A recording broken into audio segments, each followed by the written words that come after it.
पूरे दिन बांग्लादेश के अलग अलग इलाकों में प्रदर्शन होते हैं, बैठकें होती हैं, अलग अलग नीतियां अपनाई जाती हैं और असमंजस की स्थिति में आपने सोचा है कि आखिर बांग्लादेश में रात में क्या होता है।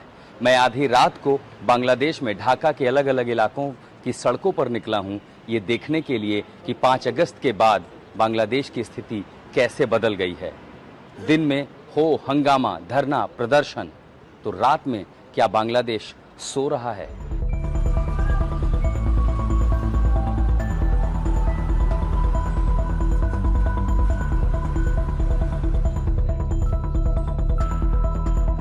देर रात होते ही ढाका की सड़कों पर आपको स्कूल, कॉलेज, यूनिवर्सिटी जाने वाले छात्र मिल जाएंगे सड़कों पर।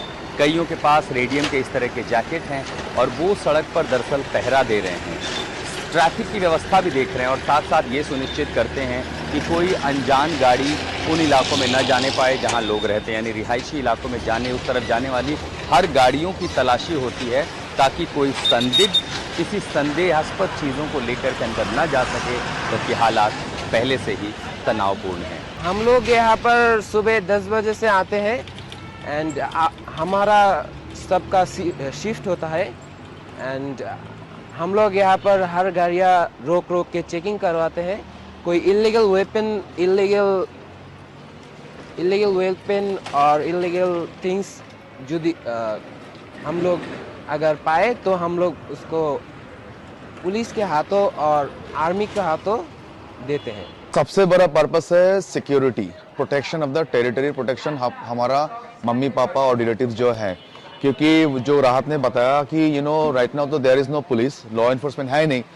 सो since there is no law enforcement, as a result the robbers are taking advantage of the situation. ठीक है ना, इसीलिए जो हम लोगों ने कर रहे हैं, we are just protecting the territory. As you can see right now तो लोग बहुत कम है।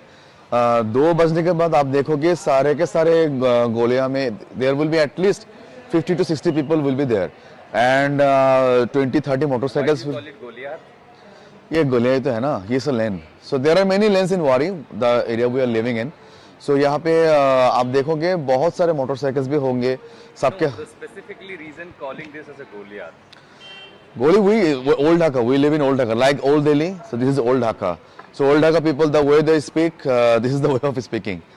So the main intention or objective of this entire group of this, patrolling is protecting our family, friends and this area. 5 अगस्त जो हम लोग का देश का प्रधानमंत्री थी शेख हसीना, उसका पतन होने के बाद, चले जाने के बाद जो यहाँ पर का माइनॉरिटी के ऊपर जो भांगचूर, मंदिर तोड़ा, माइनॉरिटी का व्यवसाय प्रतिष्ठान घर तोड़ा, उसके बाद अग्निसंजक जला दिया, भांगचूर किया, लूटपाट किया। उसके बाद हम लोग का जो बेटी थी, बहन थी, बहुत सा जगह यहाँ पे बहुत सा खबर हुआ जो रेप भी हुआ, बलात्कार भी हुआ। तो इसलिए हम लोग यहाँ पर जो यंग फोर्स है, हम लोग का 2 से लेके 300 हम लोग जो यंग लड़का लोग सारा रात जागते, सारा रात जाग कर हम लोग का मंदिर, हम लोग का मोहल्ला, हम लोग का माँ बहन को सुरक्षित रखने के लिए हम लोग को करना पड़ रहा है। लेकिन अभी जो बांग्लादेश का जो हालत है, एक तो बात हम लोग सब समय देखे हुए हैं, इस देश में जो भी होता सब घूर फिर गए माइनॉरिटी संख्या लोग जो हम लोग हैं, हम लोग के ऊपर जो सब लोग हम लोग को भी मारता, हम लोग को भी धोता, तोड़ता, मंदिर तोड़ता। अभी भी डर लगता है? अभी भी डर लग रहा है कब ना कुछ हो जाए। जैसे बांग्लादेश आप बहुत सारे डिस्ट्रिक्ट में जला दिया, तोड़ दिया, लूट कर लिया। आपके इलाके में जब बाहर के लोग भी आते हैं, बाहरी लोग भी आते हैं, जो आते बाहर के लोग आने से हम लोग पूछताछ करते हैं, कहाँ के लिए आया, कहाँ पर जाएगा, कोई काम है क्या नहीं, यही सब ही तो चल रहा है। और उसके बाद खूब कितने दिन से आप लोग सोए नहीं है ठीक से? 5 अगस्त से धर लीजिए, 5 अगस्त था स्टार्ट और अभी चल रहा है 13 तारीख। जितना दिन होता 8-9 दिन हो गया, ऐसा ही चल रहा है। 5 अगस्त के बाद बांग्लादेश की तस्वीर बदली है और बदलाव ये हुआ है कि अब सड़कों पर ज़्यादातर जो मोर्चा है वो स्थानीय लोगों ने संभाला है।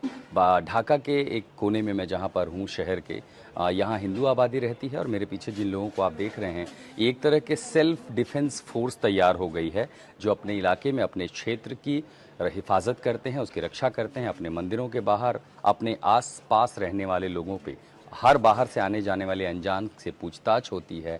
ये जानना ज़रूरी होता है कि उसके आने का मकसद क्या है। और कोशिश इसलिए है, देर रात से लेकर सुबह तक जागने के पीछे मकसद ये है कि कहीं इस तनाव का फ़ायदा उठा करके कोई असामाजिक या शरारती तत्व किसी बड़ी घटना को अंजाम न दे जाए, जैसा कि बांग्लादेश के दूसरे इलाकों में 5 और 6 अगस्त की रात को हुआ है। बांग्लादेश की स्थिति में बहुत कुछ बदल गया है। और ढाका के जब आप रिहायशी इलाकों में जाते हैं तब आपको ऐसी तस्वीर दिखाई पड़ती है।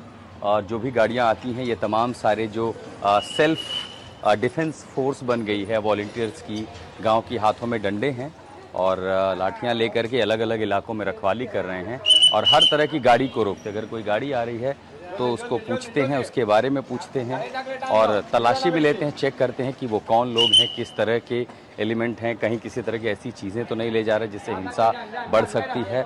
मन में जो डर है, और चूंकि कानून व्यवस्था की जो मशीनरी है वो सड़क पर नहीं है, इसी के चलते अपनी हिफाजत का जिम्मा इन लोगों ने खुद उठा लिया है। ये बांग्लादेश की तस्वीर है। हम लोग यहाँ पे वारी, इसको बांग्लादेश वारी रविदास पारा बोलते हैं। इधर पे टोटल जनसंख्या है 5,500 और वोटर है 2200 करीब। तो बांग्लादेश की परिस्थिति के अनुଯାयी जो संख्यालघु के ऊपर आक्रमण चल रहा है, मंदिर, मठ, हिंदू घर के ऊपर लूटपाट और डकाती कर रहे हैं, ये सब उग्रवादी जो है, इस डर से हम लोग कुछ दिन से रात में पहरा देते हैं। अपने मंदिर को, इलाका को सुरक्षित रखने के लिए रात पर रात जागते हैं। अगर कोई बाहर का आदमी आता है या कोई गाड़ी आती है तब आप क्या हैं, बाहर का कोई आता है तो उसको पूछते हैं आप कहाँ से आए हैं, बा कहाँ पे जाएंगे, किधर रहते हैं, तो उसको चेक करके उसके बाद छोड़ देते हैं। कितने लोग हैं आप लोग आपके इलाके में इस तरह ड्यूटी देने वाले? इलाके पे ऐसे रोज़ shift by shift senior citizen है, हमारे एज के है तो हमारे सीनियर भी है, सब मिला के कुल 50-60 लोग देते हैं।